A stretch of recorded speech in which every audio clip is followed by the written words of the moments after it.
the horse is just going to be a horse. And it's not about the horse, which is the funny thing. You think it is about the horse, but it's Mm. really not about the horse. The horse is Yeah. just being and reacting to its surrounding, and you are part of that surrounding. You're part of the herd. There's a connection there, and they're communicating how they're feeling through.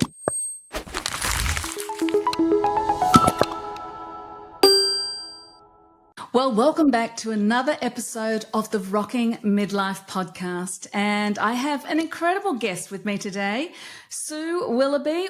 Welcome, Sue. Hi, thank you so much for having me on your show, Kat. I'm so looking forward to it. Sue and I are going to be talking around the topic of reinvention after 40, using horses to help women take the reins of their lives. Did you like what I did there, Sue? I didn't even tell you about that one. I thought that was quite witty. Very clever. There you go. Don't say I'm not entertaining. So really briefly, I'm going to give you all just a little taste of who Sue is, and then I'm literally going to let her loose to tell us her story. Sue is a no BS life coach. Now, let me just say, when I read that, I was like, this is my kind of lady, because that's how I kind of coach. And she is a certified Equus Coach and the founder of Willoughby Coaching. Now, Sue helps women over 40 get unstuck, ditch the burnout, and finally start living life on their terms with the help of some four-legged wisdom. Now, Sue does this from her home just outside of Seattle, and she resides there with her horse Moose, 2 mini Dachshunds. I mean, what a contrast that is in animal size, and a VW bus named Arlo. So I'm sure we're going to hear about Arlo and the significance to her coaching. But Sue, it's wonderful to have you here. Please tell us about what you do and how you got to working with midlife women with a horse. Well, thank you so much. It's been a long journey, but my journey started with horses when I was just a kid. I just was always totally enamored by them. I Yeah. I grew up in a household with an alcoholic mom. So it sort of made me not really know what to expect on a day-to-day basis a lot of times. And I would go to the barn, and that was my happy place. I could sniff the horses, and I could, eat their grain and and just be with them and be in their presence and brush Yeah. and ride and all kinds of things. Just be there all day long. And it just made me feel good and safe. And at the time, I did not understand why, right? I didn't understand what the healing power of horses was until over the years. At one point, I went to summer camp as a counselor to work in the therapeutic riding program there. And I didn't even realize what that was at the time. It was a camp for people with various disabilities, or I should say abilities. And we would spend the days with them riding and just being around the horses. And it was very healing. And then there was just always, horses have always been a thread. When I've had a hard point in my life, magically a horse appears somehow, whether it's mine or Wow. somebody else's. And I have the opportunity to just be around them. My life has not been a straight path by any means. I've had a lot of pivots, forks in the road, whatever you Yeah. want to call them. But they all came back to horses. And then I finally realized that, horses do have this amazing healing power, and I want to be part of that. I actually am also a certified or a licensed equine massage therapist. It's beautiful work as well. So that put me in the position to hold space for myself, for the horse, while I was doing the body work. So I became a lot more tuned into their behaviors and all those things to watch. And then being also part of therapeutic riding centers and volunteering at places like that, I was able to marry the two modalities, so to speak, together, where I could be with the horses and help people at the same time. So that's the Oh, how short wonderful. version. Now, it's funny you say that, because I think I think it was Mel Robbins and Jay Shetty. I watched their recent podcast because Jay Shetty was talking about purpose, finding purpose. And that's something I often write about and speak about. And I know a lot of us in this midlife space, that's a really key word for us. And he was Yeah. saying the best way to find your purpose is to know what your passion is, to be really passionate about something, and then use it in service of somebody. And there's your purpose. And you've just illustrated that beautifully with your passion for horses, serving Well, people. thank you. Well, I guess we're done here because we just tied that up in a nice, Yeah, neat little bow, right? yeah, that's true. But Mic yes, drop. Thanks, Jay Shetty and Mel Robbins. And that yeah. sorts my podcast for the week. Just go watch theirs. Oh dear, that's it. Just, Oh, you can always learn, can't you? There's always someone that you can just always learn, and that's a real passion of mine. But I really, really love the fact that you have taken something you were so passionate about and being able to use it to serve others. Now, it's still mind-boggling to someone who has absolutely very, very little in their life to do with horses, even though I'm actually surrounded by them out here. I was the kid that grew up in the suburbs playing musical instruments and things like that. But I was also the kid that adored horses. I would draw pictures of them for hours, but I never had any access to them. So when I do have access to a horse, which is incredibly rare over the years, it's a mixture of absolute love and wonderment and a bit of fear, just from the sheer size and all of that. So how do you get people like me who maybe have had nothing to do with horses to not only see them as a cool thing to go visit, but to have therapy involved? How does that work? that's a great question. And you're not alone in that, where, people say, oh, I'm afraid of horses because they're so big and they're so powerful, and they may not have had any exposure. And most people that come to this work or this modality have not had much experience with horses. So it is a new place for them to be. And it's really interesting because people don't understand that regardless of their size, horses are prey animals. The beauty lies that because they are prey animals, they use every cell in their body to be aware of their surroundings. So Of they course. will, their ears move independently of each other. Their eyes, they have almost 360-degree vision. And their skin is very sensitive. They smell things. And they're also nonverbal communicators within their herd. So that makes them the perfect coaching partner for me, and all the other people that do this type of work, because what we're doing is we are connecting the person with the horse. And when you're in the same space as the horse, you become part of their herd. We always take it slowly and safely, to make sure that nobody, is going to get hurt. Obviously, I do a safety demo and Mm. stuff, but I let people just show them different ways to approach the horse. And I explain all of those things that I just told you about how horses view the world. And it's interesting because they may have walked past the same bucket that's sitting in the aisle of the barn 100 times. And then all of a sudden, it may have moved slightly, or something might be sitting on top of that bucket. And they're like, what is that? Right? They're just like, that changed. That's a different thing. What am I going to do here? But then Right. they're just like, oh, okay, not a threat. I'm going to go back to what I was doing. So it's very Yeah. interesting that you do say that, because it's not uncommon that people are apprehensive about the initial contact with the horse. But once they get close to them, they're like, oh, what was I afraid of? Yeah. Yeah. No, that's amazing. Now, I read something online with you in mind when I was doing a bit of reading a few days ago too. And I don't know how real this was or not, but there is an actual physiological heartbeat of the horse does connect. There was some things like that I read. Is that true? Would you mind explaining Yes. that a little bit more? Yes, if I can, it's something that it's more easily felt, but it can be Right. seen as well. Horses, because they're such sensory beings, right? They are looking to you, if you're in their space, for that connection. And what they want to know is, are they safe? So they can sense our heart rate, our breathing, all of our biorhythms and everything, so that they sense what's inside of us, not the mask or the facade that we are putting forward. So when they're Mm. in contact with us, they're assessing us. Is this person safe? Are they congruent? And that's what they really are trying to sense. Like if they're being stalked by a cat, let's say a big cat in the wild, a cougar or whatever, they know what that animal is, a predator, and what its intentions are, right? And so they can assess, am I safe? Do I need to get out of here? But with humans, they're not really sure, right? Because we're Yeah. predators as well, but we're confusing to them sometimes because they're not quite sure what our intentions are, because we hide behind something, whereas a wild cat is not. They're Yeah. just out It there. is They're what like, it I'm a is. predator. Yeah. I want to eat you, right?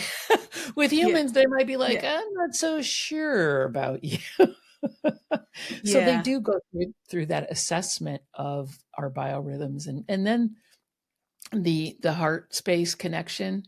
You can feel it. I mean, I can feel it when I'm around my horse. I can tell when Mm. I'm not being myself, and he will let me know that, or any Wow. other horse as well. So it's an energetic thing. Like I told you, when I was working with horses from a bodywork standpoint, I would literally put like an energetic bubble around. I'm also a Reiki practitioner, an energetic bubble around us to, sort of connect the two of us and keep that space safe. And then when I was Right. done, I needed to disconnect from the horse, because if you, and this happens with people as well. I don't know how woo woo and energetic you are, but um, you can, if you've been around somebody who is, like an energy vampire or something, and they're just very needy, how they will like attach to you, right? Think of like the Dementors in Harry Potter or something, Yeah. and Yeah. and you can feel that you're still attached to them, and so I always have to kind of clear my energy space so that I'm no longer attached to the horse when I'm done. But it's interesting. So how do people relax? So you're used to your horse, you're in tune with him, he's learned to read you, you've learned to read him. But the new person that you're now bringing in, how do they learn to understand what's happening? Do you know what I mean? It's a tricky Yes, one. I I do. know it's Yes, and I just want to say that I can work with any horse. It doesn't matter. It doesn't have to be my horse. It can right. be any So horse, it doesn't have to be because your horse. Okay. yeah, because we make, depending on what the person, how they're coming to the session. And I always ask them like how they're showing up, what their intention is. And I usually will go through some grounding exercises, some breathing, to get them out of their heads and into their bodies. And that is a really key factor with horses. And because if you're up in your Hmm. head, they know it, and they're like, you're not being true to yourself, you're not being congruent, you're not being Right. whatever. They can sense that. So I will go through some grounding exercises, breathing, and just letting the person and encouraging the person to settle into themselves, reconnect with the ground, Hmm. be in your body. I mean, you can't, that is the best thing that you can do, is just be in your body. And it doesn't matter whether I know the horse, whether they know the horse, it doesn't matter. The horse is just going to be a horse, and it's not about the horse, which is the funny thing. You think it is about the horse, but it's Mm. really not about the horse. The horse is Yeah. just being and reacting to its surrounding, and you are part of that surrounding. You're part of the herd. There's a connection there, and they're communicating how they're feeling through their bodies, through the way they move, but the bottom line is they're just being themselves, and they're just being Yeah. present, which is why it's so powerful. So what type of responses do you get from the people that come to you then? Oh, all kinds of responses. I mean, some people may have been in talk coaching or talk therapy or whatever. Now, just so that you know, Hmm. I'm not a licensed therapist. I'm a coach. There's a big difference there. Yeah. Although we do get into the same realm. But Yes. someone may have Yes. hit a I know that. plateau, or they might have something specific where they just can't get beyond a certain point. And so I have them, like I said before, set an intention for the session. Now, what they think are going to be working on may be something completely different from what they actually end Mm, up working on. yes. If you're following me on that, because once you get in there with the horse A is not going to judge you. So when people realize that the horse is not judging them, like humans, we're constantly judging people. They don't care what you're wearing. They don't care how you look. They don't care anything about you. They don't care how much money you make. So that piece of it's removed. And once people understand that, they're like, okay, I can relax. I can settle in a little bit more. So it's just incrementally peeling back the layers. And someone may, I don't know, let's say have boundary issues. Maybe that's not what they originally intended for the session, but the horse may be in their space, like in a way that makes them feel uncomfortable. Yet they're Right. not acknowledging that. They're being, keeping up that facade and saying, "Oh, that's okay. That doesn't bother me." And the horse may be like pushing them a little bit or getting really close or maybe even nibbling at their jacket or something. And that gives you the perfect opportunity to say, "What's happening? What are you feeling about that?" Mm. You Say, don't necessarily have to ask every question. You can watch what the horse is doing and how they respond. And yeah, that's really cool. I mean, because I give coaching too. I'm a life coach as well, and yes, Mhm. and if it can be a little bit difficult sometimes if the person isn't prepared to open up, but I can imagine having that third party there nudging and nibbling Yes. and interacting that changes the focus less on them, doesn't Mhm. it? Where they can focus on that horse. And that's yeah, I can Yeah, see how this would work really well. absolutely. So this is incredible. What pivotal moment in your life though? Like what was the moment when you realized that horses have this ability to help people open up? I'm presuming it's because they've helped you, obviously, like you mentioned that. But was there an actual kind of aha moment, or did you go to a course, or did you have some event yourself that really opened you up to this type of coaching? Well, yes, when I like as I mentioned initially, when I was a teenager, I answered an ad in the newspaper, old school, and Yeah. went to summer camp in therapeutic riding. And then as an adult, reconnected with therapeutic riding and realized that I didn't want to be a therapeutic riding instructor. I wanted to work Mm-hmm. more directly with the horses in a different way. And I just happened to find through the universe brought me to Equus Coaching. And I found a program that really resonated with me. And I went through the program. It was over a year-long coaching, and we had 3 or 4 on-sites, meaning that we all got together. So a lot of Mm-hmm. the coursework Yeah. was online. And then on our first on-site, I'm like, oh my God, yes, this is exactly what I want to do. And I had been coached by horses all my life and I didn't realize it, you know? It's Yeah. so funny. And then I'm like, oh my Yeah, God, that's true. this is Yeah. it. It is something that I have heard of now, but if you'd asked me 5, 6 years Mhm. ago, I would have been clueless about it. Are you finding that it's becoming more well known, more mainstream, that people are actually looking for it? Yes, it's gotten a lot more, for lack of a better word, press, I guess. And Yeah. that uh, is why I love being guests on people's podcasts, because I can talk about this and it does really bring up a lot of curiosity, in a good way, or people want to know more about it. So the awareness is coming up. Um, and I actually Hmm. had a woman on my podcast who is the co-producer of a new documentary, and the name of the movie is called Rescued Hearts. And Mm. it's just beautiful, all about how horses are healers, and all. They've interviewed a number of people and programs and stuff, and it's just, first of all, it's a Wow. beautiful film. They tell the story, beautifully, so it's lovely. But I do really think that it's coming more and more into awareness. Even on Queer Eye, there was one segment where they were at Marival, which has a horse coaching program, and which is a resort in Arizona.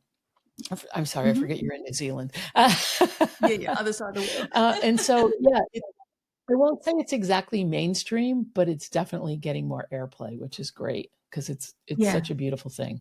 Now, when I was reading through your notes too, I noticed that you have a particular thing that you look for people to do, which is very similar to my own coaching. And that is, it looks like you're very strong about helping people get out of their comfort zones. I've got a bug going around me here, probably because I've got sheep right outside my window. So I've got the odd fly. So we Nice. really are out in the I outskirts love it. here. So, yeah, tell me about that. Tell me about how getting out of your comfort zone as a midlifer, what that can do for you, be it with the horses or with whatever. But what's the big deal about that? Yes, great question. I think that women of a certain age may have reached what they might think is the pinnacle, right? Where they've raised their family and or maybe worked full time, or they're stuck in their careers, but they just get to a point where, and I think women, especially in midlife, start to really question. They may be so wrapped up in their identity, either as a mom or a wife or a career person, and they're like, I don't want to do this anymore. What else can Mm, I do? But I think it's just hard when our identities are so wrapped up in one thing that we don't know how to change that. We don't know how to get out of our take that baby step out of our comfort zone and know that it's okay to try something new. I think the other really important thing is that to step outside of something that you've become really, really good at, whatever that is, and put on a new pair of shoes or a new hat and be like, I don't know. Now I look like a beginner again. And I think that freaks people out. I love learning. I mean, I've started yes. doing so many things. I started taking polo lessons 2 years ago, and I'm like 63, Oh, wow. 65 now. I started, yeah, and polo's not easy. Uh, Yeah. but I love being that beginner. I love having that experience Yeah. of, oh my God, I know nothing about this thing. I want to do it. Oh, I'm the same. I So that's what love learning. In fact, I list it as one of my hobbies. yeah. So I love being a beginner as well. But I know for some people it's really intimidating. And Mhm. it can be quite scary to put yourself in that place. But the growth and the sense of achievement is so inspiring, and it keeps you wanting more, doesn't it? Yeah. I think fear tends to keep people small and keep people in their comfort zone as Yeah. well, whether it's, fear of being a beginner, fear of people judging them, fear of not knowing what Yeah. they're doing. And when people realize that fear is just like tissue paper, it's not a brick wall. It's just something that you can bust through. Yeah, that's really cool. I like that. Tissue paper fear. That's a really good analogy, a good picture to hang on to there. So I can imagine for a lot of the people you coach, then just the fact of being near this big animal is actually putting them out of their comfort zone and helping them have a taste at how that feels. And the fact that they survive the experience is going to build courage for their next time. Do you actually have people end up getting on the horse, or is it more just working around it with it there? Yes, that's a great question because all of the activities that I do are on the ground. So people don't have to be Right. on the horse. I don't want them to be on the horse. That's not Yeah. part of what we do. But there's so many things that you can learn just by being on the ground, being in their space, moving around with them, or having them follow you, or whatever it is. There's so many things that you can do either as a group or an individual. Couples learn a lot about each other when they're working with a horse Wow. together, but no, I no guess you don't want to riding have a at all. domestic with a big horse there, do you? So Definitely. I can just see now, going from someone who didn't fully understand how this type of coaching works, I can see now how it would really be so moving and also confronting and healing. It's quite amazing. How many, does it take people a number of sessions, or have you had breakthroughs really, really quickly? It can be all of the above. Like I said, Yeah. someone may come to this where they're just like in a talk coaching session and they just feel stuck. They're not getting ahead. They're not getting anything. And then, like you said, when you have a 1,200-pound animal staring you in the face, peeling back your layers and challenging you, you're like, okay, well, this horse is really pushing my boundaries a lot more than I thought it was going to, but you can really get to the point a lot quicker. Having said that, yes, Yeah. some people will come in for multiple sessions if there's something that they really want to work on over time. And because there may be so many layers that they do need to peel them back like the onion or till they can get to the core, and then, come back maybe quarterly or once a year for a tune-up or whatever it is. Oh, it's wonderful. It sounds so fulfilling. And yeah, I just, like we said at the beginning, I just love how you've been able to use your passion and do good with your passion. That's just so wonderful. Now, before we start to wrap up, I'm going to do a total tangent here, because I just reminded myself when I looked at your notes again that you actually, now I know this might seem weird, but on the other side of the world, we hadn't met before today, but I'm seeing a lot of myself in you, because I've had a really varied career of lots of different things that I've tried, part of that learning thing. And I noticed that you've been a stand-up comedian and a DJ, and you seem to have done a whole lot of quirky things too. So tell me about that, please. How did you end up doing that? Oh my gosh. Well, it kind of goes back to I know you weren't just expecting like, that when we're talking about horse coaching, but hey, yeah, no, it's all related, right? A lot of yeah, it has to do with how I grew up, not, feeling like my comfort zone was really discomfort. So it didn't really matter. Plus, I just am always curious. I probably have yes, undiagnosed ADHD. I don't know. And I don't really care, because at this point in my life, yeah, right. It is either is or yeah, isn't, and it is what it is. But I'm curious about stuff. It's like, oh, I used to watch roller derby when I was a kid, and then all of a sudden my landscaper was like, oh yeah, I'm on a roller derby team, and I'm like, really? That's cool. So I was refereeing roller derby, and oh wow, just crazy. I love it. I drove a limousine, I was a bartender, I was a Yeah. DJ, I actually worked in a strip club. Before we get down that rat hole, I was the DJ and the Oh gosh, bartender. really? Not It was an interesting time. I can I've imagine. driven I say that to people and I kind of wait, and they're like sizing me up like, "Really?" And I'm like, "No, not that. I was fully clothed." Um, I've also driven a limousine. Like you said, I've done Yep. some stand-up comedy. I've done some acting.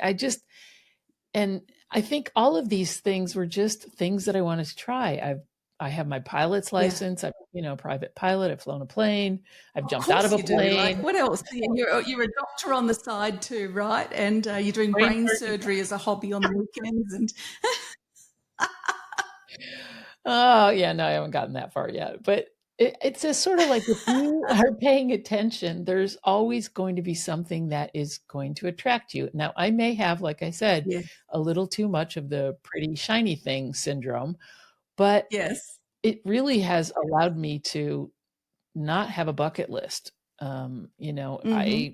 There's not many things that I haven't done. There's always things that I want to try, and as they present themselves to me, then I do them. I think the other thing, going back to why people don't want to try new things, is I think they think that they have to reach some level of mastery, and you don't. Yes, You don't, just because you want to learn to fly an airplane, maybe you take one lesson and go, that's not for me. Okay, yeah, that's fine.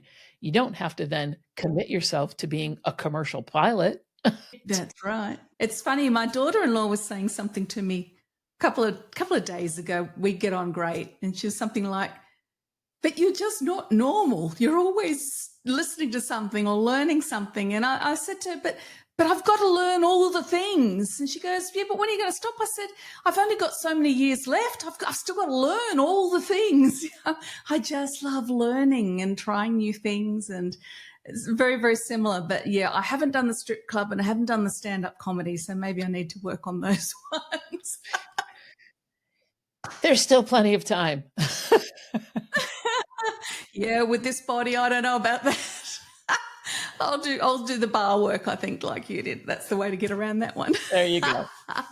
coming back to what you do now and the fact that you've had that thread of horses through all of these experiences, you've had that thread right through your life, which is really lovely. It's kind of like your grounding, isn't it? That's sort of stuck with you. And I think it's just powerful, the difference you're making in people's lives while sharing this animal that you absolutely love. And I just think that's incredible. What would be your last little bit of wisdom or a takeaway that you would love the midlifers who are listening in to go away and really think about after hearing this episode about what you're doing? Yeah, that's a great one.